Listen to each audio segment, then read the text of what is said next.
لا إله إلا الله ونصلي على رسوله الكريم அளவற்ற அருளாளனும் நிகழற்ற அன்புடையவனுமாகிய அல்லாஹ்வின் திருநாமத்தால் ஆரம்பித்து அன்புக்குரிய பெரியவர்களே, உமர் இப்னு அப்துல் அஜீஸ் ரஹ்மத்துல்லாஹி அலைஹி அவர்கள் மிகப்பெரிய ஒரு ஹலீஃபா, மிகப்பெரிய பேணுதல் உள்ளவர்கள். உமர் ரலியல்லாஹு அன்ஹு அவர்களுடைய பாரம்பரியத்தில் உள்ளவர்.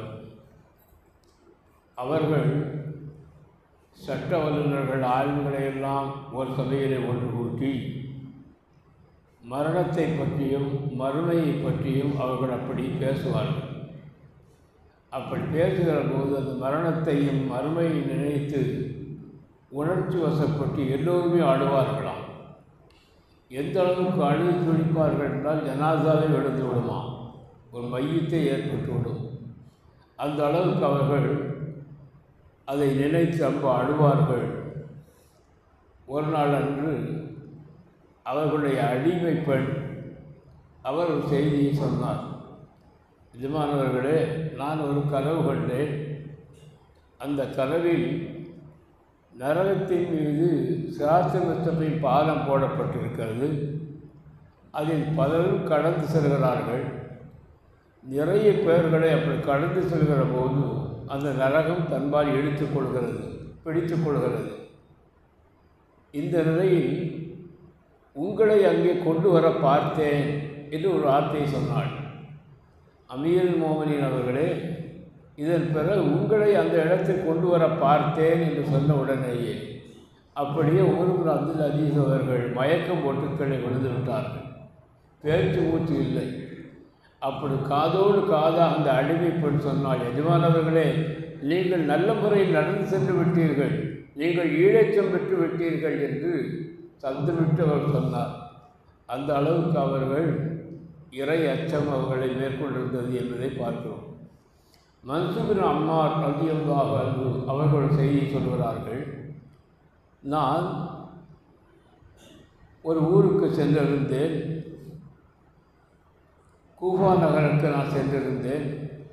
அப்படி ஒரு வீதி இரவு நேரத்தில் நடந்து சென்றபோது ஒரு வீட்டில் இருந்து ஒரு வாலிபர் அழும் சத்தம் கேட்டது. ரொம்ப கதை அழுதார். அந்த அழுகையில் ஊடே அவர் சொன்னார், இறைவா, நான் உனக்கு மாறு செய்ய வேண்டும், முரண்பட்டு நடக்க வேண்டும் என்ற விருப்பம் எனக்கு இல்லை. இருந்தபோது ஏதோ அறியாமையில் நான் தவறு செய்து விட்டேன் இறைவா, அறியாமையின் காரணமாக நான் தப்பு செய்து விட்டேன் இறைவா, என்னை மன்னித்து விடு. இன்று உன்னுடைய வேதனையிலிருந்து என்னை யார் காப்பாற்றுவார்கள் என்று இப்படியே சொல்லிக்கொண்டு அழுதார். அதை கேட்டு எனக்கே ரொம்ப அழுகை வந்து விட்டது. அவர்கள் சொல்கிறார், மன்சூர் அவர்கள் சொல்கிறார்கள், எனக்கு ரொம்ப அழுகை வந்து விட்டது. அந்த நேரத்தில் நான் ஒரு ஆயத்தை ஓதினேன். யா அய்யுஹல்லதீன ஆமனூ கூ அன்ஃபுஸக்கும் வ அஹ்லீக்கும் நாரா, ஈமான் கொண்டவர்களே, உங்களையும் உங்கள் குடும்பத்தார்களையும் நரக நெருப்பை விட்டு நீங்கள் காப்பாற்றிக் கொள்ளுங்கள். அந்த நரக நெருப்பினுடைய எரிபொருள் இருக்காது என்னவென்று சொன்னால், மனிதர்களும் கற்களும் ஆவார்கள். மனிதர்களும் கற்களும் எரிபொருளாக இருக்கக்கூடிய அந்த நரகத்தை விட்டும் உங்களை நீங்கள் காப்பாற்றிக் கொள்ளுங்கள். அதில் மலக்குமார்கள், கடுமையான மலக்குமார்கள் அதில் நியமிக்கப்பட்டிருக்கிறார்கள். அல்லாஹ் தஆலா ஏவியதை தவிர எதையும் அவர்கள் செய்ய மாட்டார்கள். அல்லாஹ் ஏவியதைத்தான் செய்வார்கள். இப்படி அல்லாஹ் தஆலா குர்ஆனில் சொல்கிறான். அந்த ஆயத்தை அந்த இடத்தில் நின்று நான் ஓதினேன். அந்த வாலிபர் இப்படி கூப்பாடு போன்று அழுது கொண்டு இருக்கிற போது அந்த வீட்டு வாசலில் நின்று கொண்டு நான் இந்த ஆயத்தை ஓதினேன். சற்று நேரம் ஒரு பெரிய அபய குரல் கேட்டது. சற்று நேரத்தில் அந்த குரல் ஓய்ந்து போய்விட்டது. நான் வீட்டுக்கு சென்று விட்டேன்.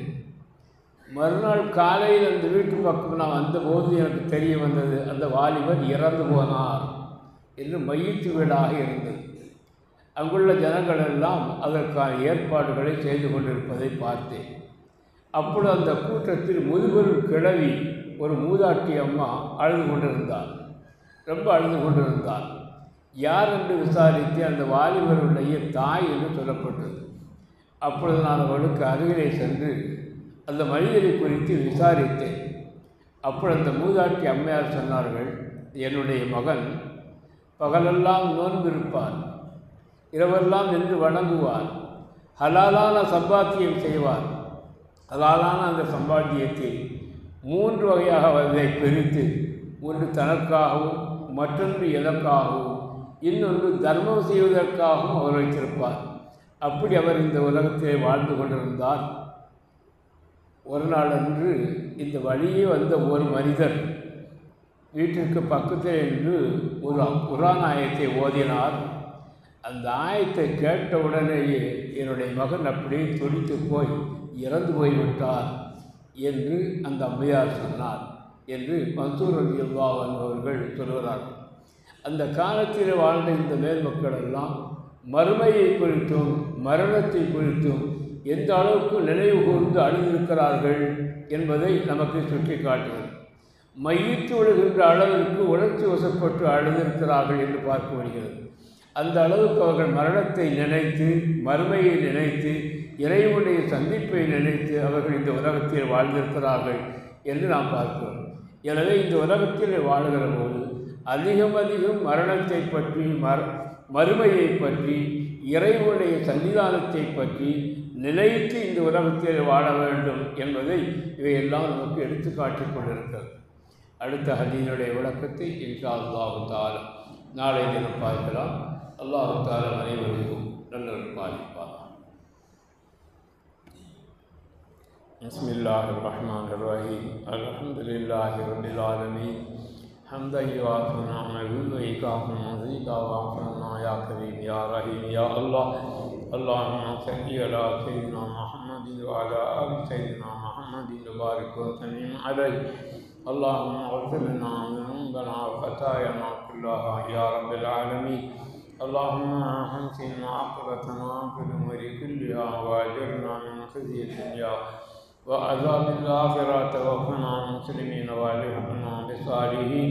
وصل على النبي المصطفى محمد وعلى آله وصحبه أجمعين برحمتك يا أرحم الراحمين. الحمد لله رب العالمين.